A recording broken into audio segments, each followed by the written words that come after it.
द्वारा आयोजित ये 60वां भोगा बसंत कवि सम्मेलन पूरी तौर से आज के बाद ये सीनियर सिटीजन में शामिल हो जाएगा।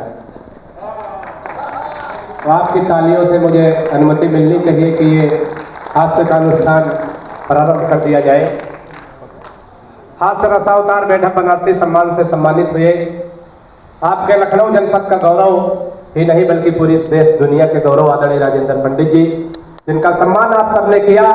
वो ऐसे विनम्र व्यक्तित्व है जो हास्य की रचनाओं से पूरी दुनिया में जाने जाते हैं। एक बार जोरदार तालियां मैं उनके लिए चाहता हूँ। संवेद रूप से आपकी तालियां सम्मिलित हो जाए उनके सम्मान में। आदरणीय डॉक्टर कमलेश द्विवेदी जी जो कानपुर से हमारे बीच में सबका परिचय करवाया जा रहा था। कमलेश द्विवेदी जी व्यंग्य के और हास्य के दोनों विधाओं में माहिर, दोनों में पारंगत कवि हैं। पूरे देश में बड़े मत के साथ सुने जाते हैं। ऐसे डॉक्टर है, एक बार इनकी पत्नी एक सांड को गुड़ खिला रही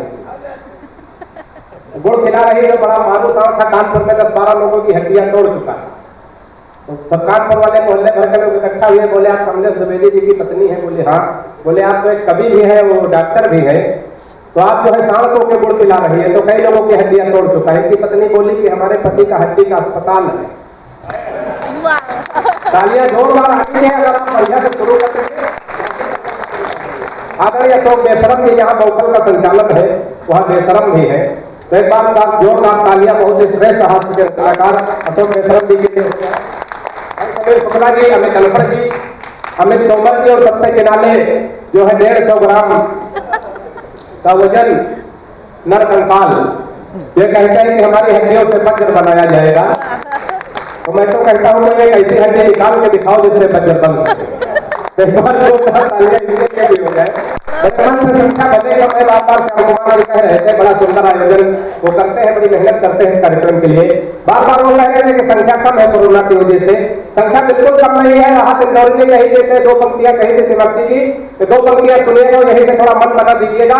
ये न लगे कि आप कम संख्या में, ये लगे कि रविंद्र का कार्यक्रम बिल्कुल खचाखच और अच्छे श्रोताओं के बीच में हो रहा।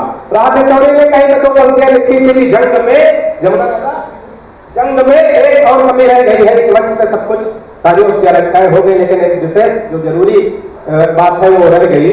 मैं चाहता हूं कि इस कार्यक्रम का एक श्रेष्ठ अध्यक्ष होना चाहिए आदरणीय जमुना प्रसाद उपाध्याय जी, जो अपने काव्य के द्वारा, अपनी कविताओं के द्वारा लंदन जैसे तमाम देशों की यात्रा कर चुके हैं। मैं चाहता हूँ अगर आपकी तालियां का समर्थन मिल जाए तो आज के इस हास्य अनुष्ठान की अध्यक्षता में आदरणीय जमुना प्रसाद उपाध्याय जी को समझता हूँ। आपका भी समर्थन चाहता हूँ। तो आइए मैं सीधे साहित्यिक अनुष्ठान की, हास्य अनुष्ठान की शुरुआत करता हूँ। राहत इंदौरी ने कही कि 2 पंक्तियां लिखी थी, यहीं से थोड़ा और अपने हाथ खोलिएगा, आनंद लीजिएगा।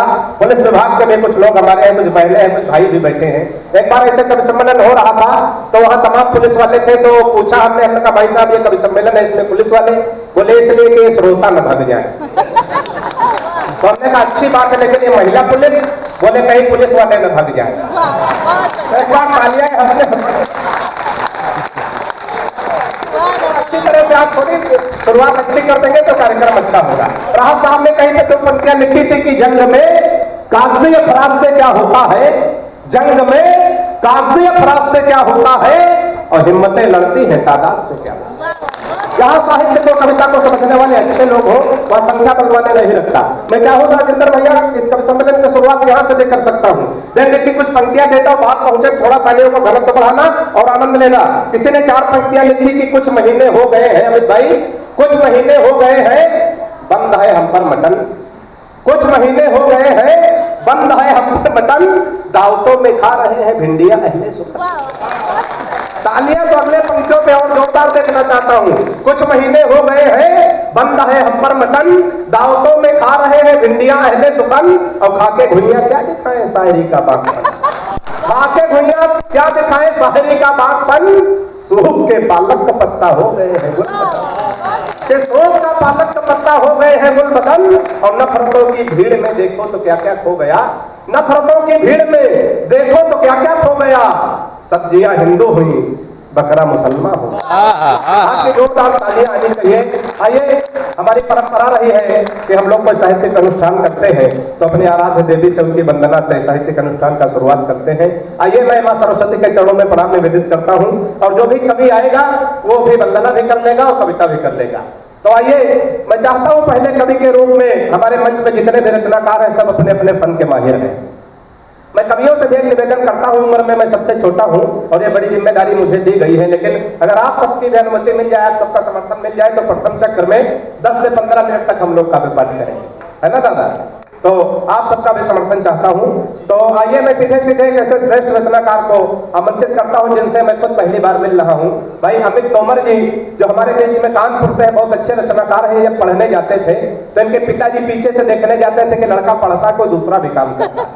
एक दिन कॉलेज के गेट में प्रवेश कर रहे थे, सामने से एक लड़की निकल रही थी। अब इन्होंने गाना गाना शुरू कर दिया, रफ्ता रफ्ता मेरी आंख किससे लड़ी है, देखो आज मेरे सामने खड़ी है, पीछे इनके पिताजी खड़े थे। बोले बेटा जिससे तेरी आंख लड़ी है वो तो उससे 10 साल बड़ी है नहीं, ताली बजती है यार।